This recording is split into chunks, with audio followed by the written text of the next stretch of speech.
Yo quisiera poder explorar algunas claves auditivas junto a vosotros, no para hacerle una autopsia al quinteto para clarinete y cuerdas de Weber, sino para poder apreciar en forma más acabada de qué se trata y así disfrutar más de la música. La premisa de la que parto es, bueno, quizá porque yo también soy un compositor, es la de que el compositor tuvo la intención de decirnos algo, de enviarnos un mensaje, de comunicarse con nosotros. En definitiva, de expresar sus sentimientos a otro ser humano. El quinteto para clarinete y cuerdas de Carl Maria von Weber fue compuesto entre 1811 y 1815. Es una de las 6 obras que Weber escribió para clarinete, incluyendo obras para clarinete y orquesta, obras para clarinete y piano.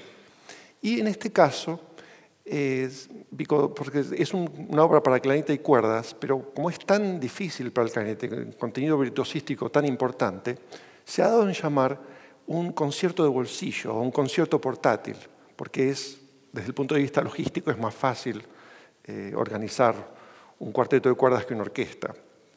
Pero todas las obras que Weber escribió para clarinete tienen un objetivo virtuosístico, quizás porque fueron escritas o inspiradas por un gran amigo de Weber, que también fue un eximio clarinetista y un avesado compositor, Heinrich Bergmann. El quinteto está organizado en 4 movimientos. En esto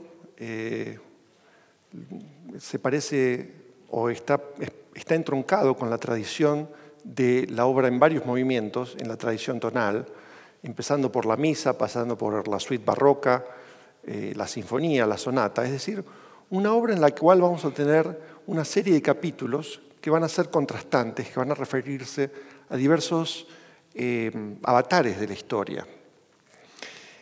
Las etiquetas que Weber utiliza para estos 4 movimientos son previsibles y genéricas, excepto en el caso del segundo movimiento. En el primer movimiento es allegro. El segundo movimiento no es solamente adagio, sino además fantasía, que sugiere algo más que como decía, una etiqueta genérica. Por ejemplo, las obras para teclado, las sonatas para teclado de Carl Philipp Emanuel Bach, escritas durante el periodo del estilo galante, a segunda mitad del siglo XVIII, fueron llamadas fantasías. La famosa sonata Claro de Luna de Beethoven la titula Sonata quasi una fantasía. Es decir, es una obra en la cual, una fantasía es una obra en la cual la expresión tiene primacía por sobre la forma. Y entonces Weber nos da un indicio ahí de que en ese segundo movimiento la expresión tendrá un contenido, un papel importante. El tercer movimiento es un menueto, pero una vez más Weber nos da una pequeña pista sutil, porque lo titula Capriccio presto. No todo menueto es caprichoso, así que en este caso tenemos ahí en ese adjetivo, o sustantivo, capricho, una pequeña pauta del carácter que está incluido. Y finalmente el cuarto movimiento, que es un rondó, es decir, un movimiento en el cual un tema va a retornar en forma recurrente, pero que además es un mosaico de varios temas populares, más o menos parecidos, o más o menos en el carácter de una danza. Y entonces, en estos 4 movimientos tenemos un poco una trayectoria psicológica o emocional, hasta podríamos decir. Un primer movimiento alegro, vigoroso, un segundo movimiento triste e introspectivo, un tercer movimiento que tiene su carácter así importante, aunque ligero, y finalmente el cuarto movimiento en el cual todas las penas se disipan y terminamos con una como si fuera una gran fiesta. Muchos finales operísticos son de esta índole. Y cuando digo final operístico, es muy importante que tengamos presente que, bueno, esta es una obra que se ha escrito casi hace 200 años, y entender una obra del pasado es un poco como visitar una comarca lejana de la cual no conocemos los usos y las costumbres. El pasado es una comarca lejana, aunque sea el pasado de Europa. Y yo creo que en este quinteto esa es la referencia más importante que tenemos que sospechar. Empezando por el primer movimiento. El primer movimiento, a pesar de que es allegro, tiene un pequeño marco, tal como una fotografía o una pintura que vale la pena resaltar y le ponemos un marco elegante. En este caso, el marco consiste en una introducción lenta.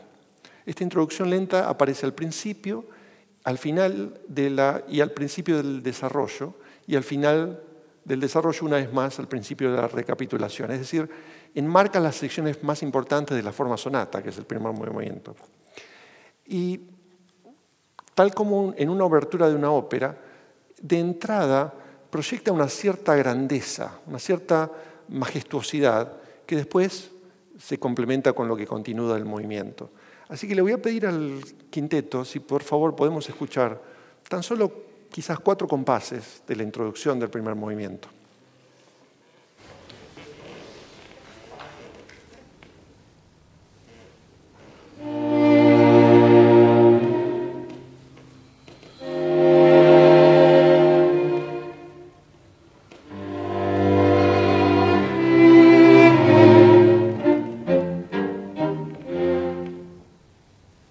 Muchas gracias. El siguiente hito formal de este movimiento es el primer tema. En una forma sonata hay un primer tema y un segundo tema. Y la melodía de este tema está muy ligada al acorde mayor. Y entonces, pensando, bueno, si la ópera es esta influencia cultural tan importante hace 200 años, ¿a qué personaje operístico se puede parecer este primer tema? Y pensando, empecé a sospechar que quizás una obra muy importante que había sido escrita 20 años antes de la composición de este cuarteto haya sido probablemente una obra con la que Weber se haya educado y haya crecido escuchándola, sin ir más lejos. Y la obra a la que me estoy refiriendo es La flauta mágica de Mozart. Muy cerca del principio de la ópera, que entre paréntesis también empieza con una obertura que también tiene una sección lenta antes de empezar el allegro, vemos la aparición de un personaje muy interesante, muy cómico, hasta cierto punto ridículo, payasesco. Es un cómico sabelotodo, ignorante, disfrazado de pájaro. Y me estoy refiriendo, por supuesto, a Papageno, que es un personaje derivado de la comedia del arte. Y lo que le voy a pedir entonces al maestro Rius es que escuchemos primero el tema de Papageno y después el primer tema del quinteto de Weber, para que podamos apreciar el parentesco entre ambos.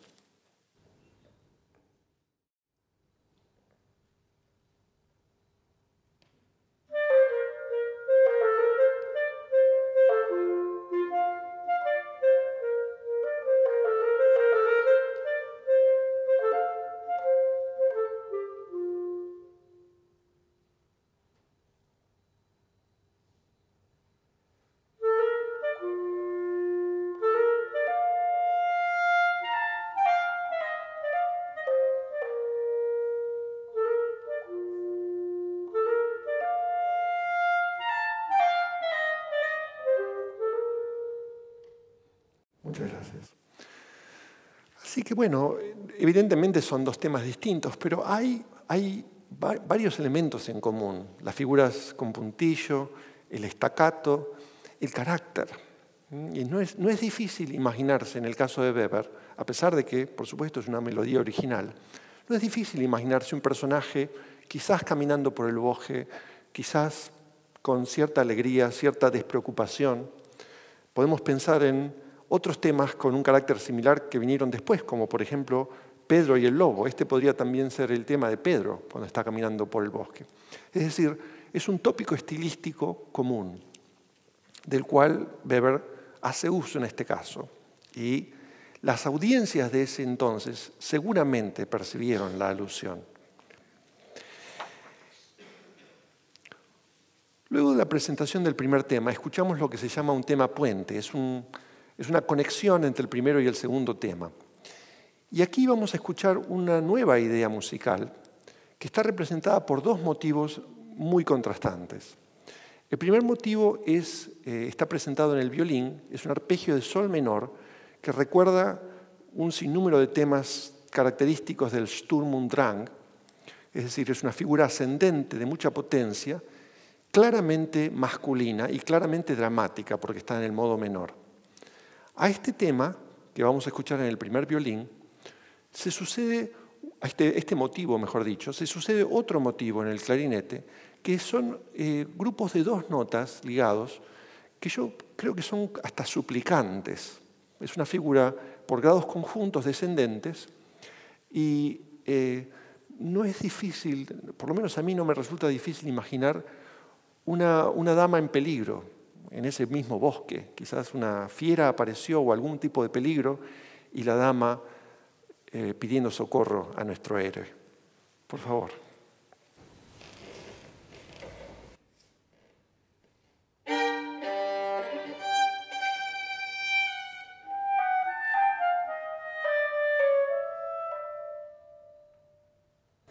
Muchas gracias. Ahora, por supuesto que no tenemos un texto que decodifique para nosotros el verdadero significado de estas dos figuras. Además, tampoco le podemos preguntar a Weber porque hace mucho que ya no está con nosotros. Pero no es descabellado pensar que estos temas están insertos dentro de la forma, de la estructura formal de la obra, tal como si fueran quizás un pie de página, una cita de pie de página. Hasta, siendo más lejos, podríamos pensar en un encuentro entre el príncipe Tamino y la implorante Pamina, representados por estas dos figuras. Ahora, en el tema puente, otra cosa que también va a ser muy interesante que detectemos es la fluctuación constante entre el modo mayor y el modo menor, lo cual le otorga un carácter al movimiento que por momentos es dramático, pero por momentos es cómico. Y creo que todo el quinteto trasunta estas dos al filo de la cornisa, hasta podríamos decir, entre la comedia y el drama y la tragedia. Quizás emulando hasta cierto punto una ópera como Don Giovanni, la que precisamente Mozart titula Drama jocoso. Si pudiera existir una cosa tal, bueno, ahí la tenemos. El segundo tema del primer movimiento es otro diálogo, otro encuentro, otro dueto, por decirlo así. En este caso, uno que se da entre una voz más grave, más, podríamos pensar, la voz de un sabio anciano, tal como Zoroastro, o un anciano padre, y nuestro personaje, podríamos llamarlo Pedro o Tamino, el personaje principal de la historia. Y lo que ocurre es que el diálogo es realmente muy fluido y evidentemente estas dos personas, estos dos personajes, se llevan muy bien. Es como que uno empieza una oración y el otro la termina. ¿Podemos escuchar el segundo tema, por favor?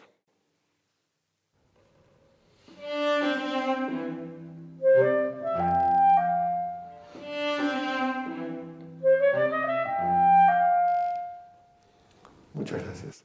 Algo muy interesante que ocurre en la recapitulación es que estos roles se revierten, es decir, el clarinete va a empezar la frase y el cello la va a terminar. El segundo movimiento del quinteto, como dije antes, semeja un aria para clarinete. El carácter de este movimiento, quizás elegíaco, está definido por el tempo lento y el modo menor, los cuales establecen un gran contraste con el primer movimiento. Este es un capítulo en el que el héroe o la heroína transita una instancia trágica o quizás dolorosa. Igual que en el primer movimiento, vamos a escuchar una introducción de 4 compases, después de lo cual hace su entrada el clarinete con un crescendo muy, muy expresivo, muy dramático. Le voy a pedir al ensamble que escuchemos, por favor, el comienzo de este movimiento.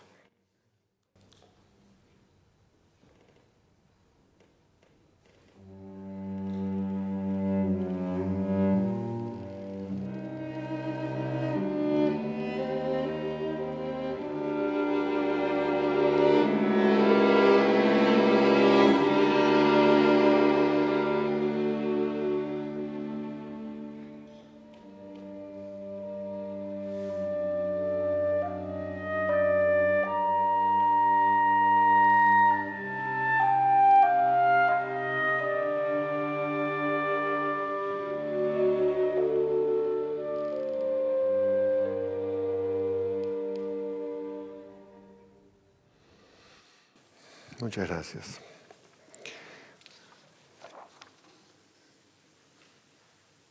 En mi opinión, la primera persona, metafóricamente hablando, de esta canción, sin palabras, experimenta una tristeza, aunque una tristeza reflexiva y hasta una cierta ansia. En la ópera y la literatura en general hay muchos personajes que pasan por momentos semejantes. Pienso en Elvira y Tamino añorándose solos, lejos de cada cual. Aunque empieza en forma contenida, balbuceante, poco a poco la melodía cobra mayor intensidad en la medida que el personaje se va agitando.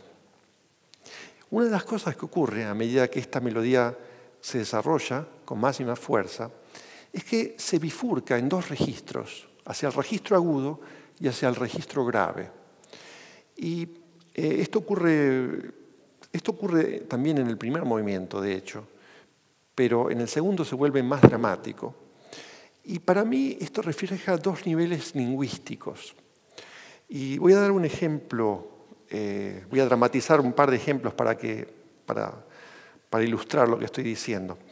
Por ejemplo, podemos imaginar una madre que está muy enojada con su hijo adolescente y le dice, ¡anda a ordenar tu cuarto! Y entonces se da vuelta y le dice a la amiga con la cual está tomando plácidamente el té, ¡ay, yo no sé qué hacer con este chico! Es decir, es la misma persona, el mismo individuo, pero desdoblándose en dos instancias. Podemos imaginar un ejemplo quizás un poco más romántico y pensar en la princesa desesperada diciéndole a la criada, por favor, llévale esta carta a mi enamorado. Y después diciéndose para sí, si no me ama, ya no vale más la pena vivir. Es decir, son estos dos niveles lingüísticos y creo que es una de las maneras de leer o de escuchar este segundo movimiento. Hay un clímax muy importante en el cual vamos a escuchar una escala muy dramática, cromática, de 3 octavas, si no me equivoco, que primero es en fortísimo y después en pianísimo. Un efecto bastante especial, que aparentemente era una de las especialidades del señor Bergman, y por eso Weber lo escribió para él. El tercer movimiento, como dije antes, es un capricho, y tiene la forma típica de un menueto con trío, es decir, ABA, una forma ternaria. El trío es bastante lírico, pero la sección inicial y la sección que concluye el movimiento es en un movimiento muy rápido, y desde mi punto de vista la característica musical más interesante es su configuración rítmica. Esencialmente Weber construye un motivo en el cual tiene 3 notas, pero en el que el acento cae cada 4 notas. Entonces, 1, 2, 3 son las 3 notas, pero en vez de hacer 1, 2, 3, 1, 2, 3, 1, él hace 1, 2, 3, 1, 2, 3, 1, 2, 3, 1, 2, 3, 1, 2, 3, 1, 2, 3. Esto mucho más rápido de lo que mi voz puede hacer. 1, 2, 3, 1, 2, 3, 1, 2, 3. Los instrumentos lo van a hacer aún más rápido. Y para mí está bastante... Uno puede entenderlo como un capricho. 1, 2, 3, 1, 2, 3. Y no 1, 2, 3, 1, 2, 3, que sería una cosa un poco más hecha a derecho, por ejemplo, podríamos decir. Así que creo que ahí está la idea del capricho y, por supuesto, presto, rapidísimo. Bueno, finalmente el último movimiento, como dije antes, es un mosaico de temas, un caleidoscopio de emociones, que de alguna manera recapitula las emociones presentes en los otros 3 movimientos, pero con un final feliz. Y aquí también, cuando yo preparaba esta charla, pensaba, ¿a qué se parece esta música? ¿A qué me está haciendo acordar? Me suena tan familiar. Y en este caso lo que tenemos es, como diría Borges, una situación en la que Weber crea a sus sucesores, porque la música que se parece tanto y que a mí me resultaba familiar, en realidad fue compuesta 14 años más tarde. Me estoy refiriendo a la obertura Guillermo Tell de Rossini. Entonces, lo que le voy a pedir al quinteto es que escuchemos el principio del quinteto, el 4º movimiento, Y después escuchemos la obertura, el principio de la obertura de Guillermo Tell, para que una vez más podamos apreciar el parentesco entre ambos materiales.